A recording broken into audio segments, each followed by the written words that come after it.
There's a dangerous myth floating around. A myth that whispers if you work hard enough, if you are a good enough person, if you follow the rules, life will eventually reward you. That the opportunities will arrive, that the recognition will come, that the dream life will somehow be delivered. As if the universe is keeping score, and when it doesn't, when you do everything right, and still find yourself laid off, heartbroken, overlooked, exhausted. It's devastating, it feels personal. It feels like betrayal. It feels like injustice so deep you can hardly breathe. I did everything I was supposed to do, and still I'm here, still struggling, still doubting, still waiting. The mind races for answers. There must be some mistake. There must be someone to blame. There must be a reason. But here's the hard truth. The liberating, brutal, necessary truth: nobody owes you a dream life. Not the economy, not your company, not your parents, not your degree, not your friends, not the system. Nobody owes you fairness. Nobody owes you opportunity. Nobody owes you success. Nobody owes you a safety net. And if you wait for life to be fair before you fully show up for your future, you will waste your entire life being angry. Instead of building, you will waste your energy pointing at everything that's wrong. Instead of using that energy to create something better, you will waste your potential trying to fix a scoreboard that was never designed to be fair to begin with. But, and this is everything, if you let go of the need for fairness, if you stop expecting the world to hand you your dream life wrapped in validation, you get something better. You get your power back. You get to stop waiting for perfect circumstances. You get to stop needing external approval to move forward. You get to stop tying your effort to someone else's reward system. You get to stop playing a rigged game and start building your own damn table. Because once you stop expecting life to be fair, you can start focusing on what you can control. Your effort, your vision, your persistence, your willingness to create beauty, even when no one is watching yet. You stop asking, why isn't it easier for me? And start asking, what can I create from where I am? You stop saying it's not fair, they have more advantages, and start saying, it's still my responsibility to build anyway. You stop waiting for permission. You stop waiting for ideal timing. You stop waiting for the world to recognize your worth. And you start living like your worth is non-negotiable, even if no one else notices yet. This shift from waiting for fairness to building anyway is the beginning of unstoppable momentum. It's the shift from resentment to responsibility. It's the shift from helplessness to agency. It's the shift from living in reaction to living in creation. Because look around. The people who build extraordinary lives are not the people who were handed perfect conditions. They are the people who refuse to let imperfect conditions be an excuse to quit. They are the people who decided to build beauty from the mess. They are the people who learned to hold grief and gratitude in the same hands. They are the people who stopped arguing with reality long enough to actually change it. And you right now, exactly where you are capable of that same shift. You are capable of moving forward, even when the playing field isn't fair. You are capable of creating new opportunities, even when old doors slam shut. You are capable of building a future that honors your spirit, even when the system feels stacked against you. You are capable of fighting for your dreams, not because life promised you a happy ending, but because your dreams are worth fighting for anyway. This isn't about pretending the obstacles aren't real. They are. This isn't about pretending injustice doesn't exist. This isn't about toxic positivity. It's about radical ownership. Ownership that says, I will not let a broken system steal my ability to build a meaningful life. Ownership that says, I will grieve what's unfair, and I will still get up and create something better. Ownership that says, my future is too important to surrender to anger, to bitterness, to helplessness. Ownership that says, even if nobody owes me a dream life, I owe it to myself to build one anyway. Brick by brick, day by day, choice by choice, even when it's slow, even when it's lonely, even when it's hard, especially when it's hard. Because the future you want, the one where you feel alive, seen, proud of who you've become, doesn't happen by magic. It happens by movement. It happens by stubborn, radical, defiant hope. It happens when you decide that even if the world hands you broken pieces, you will build something beautiful anyway. Not because it's fair, but because it's yours. Yours to fight for, yours to create, yours to live. And the moment you claim that responsibility, the moment you stop waiting for fairness and start creating your own definition of success, everything changes. Your energy changes. Your focus sharpens, your resilience deepens. Your life begins to move not perfectly, not quickly but powerfully, authentically, unstoppably.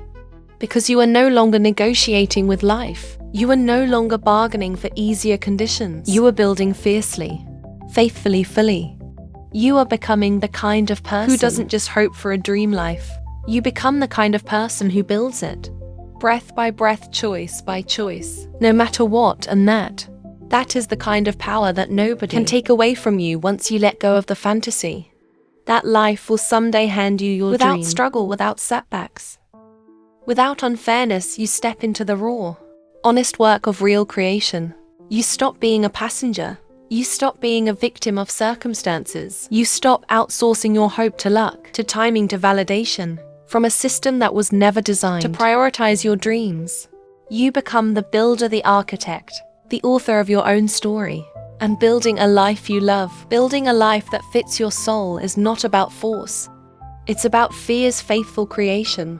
It's about showing up when nobody claps. It's about choosing vision over visible results. It's about deciding that your dreams are worth the work, even if no one else understands them yet. Because here's the truth.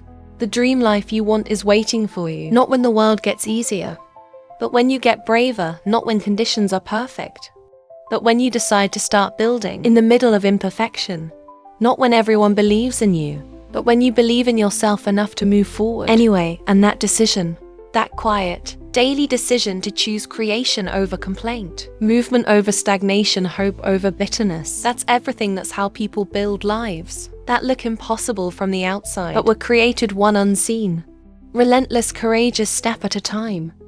One email sent even after 20 rejections. One morning run even when your heart is broken. One tiny project launched, even when fear says it's not ready. One conversation initiated, even when vulnerability terrifies you. One prayer whispered, even when hope feels foolish. One choice, one breath, one moment at a time. And no, it's not fair. Some people start ahead.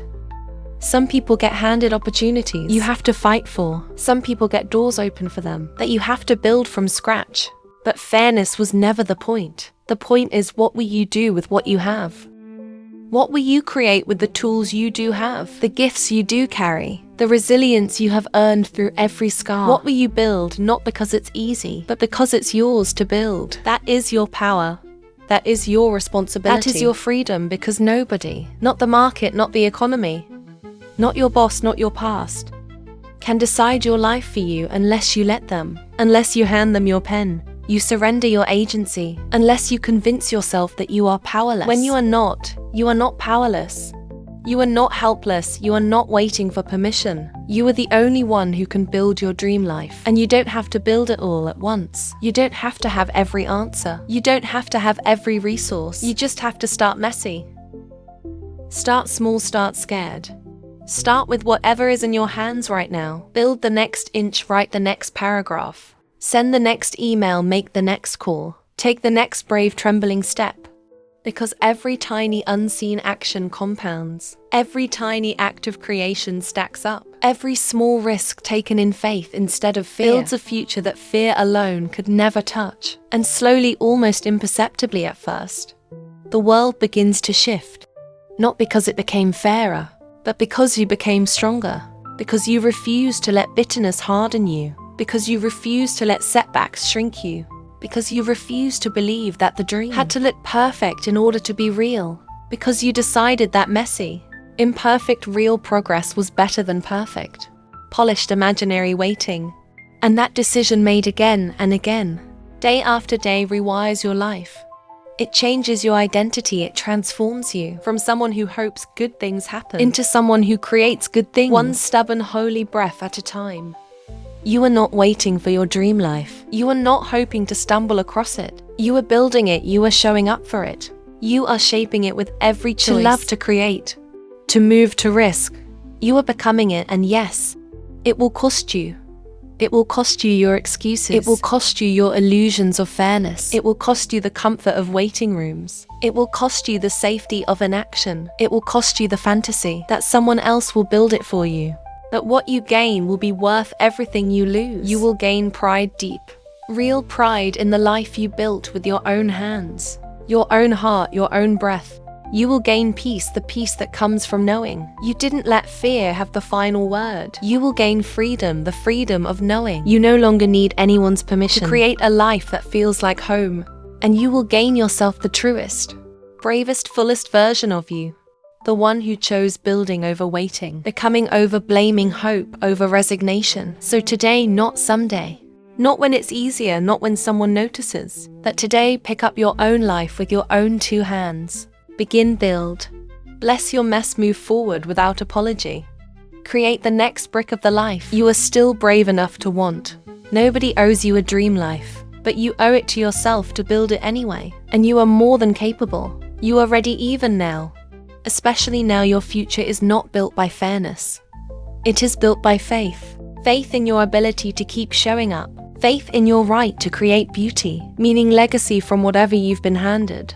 Faith in your own hands to build what only you can build. So breathe, begin again.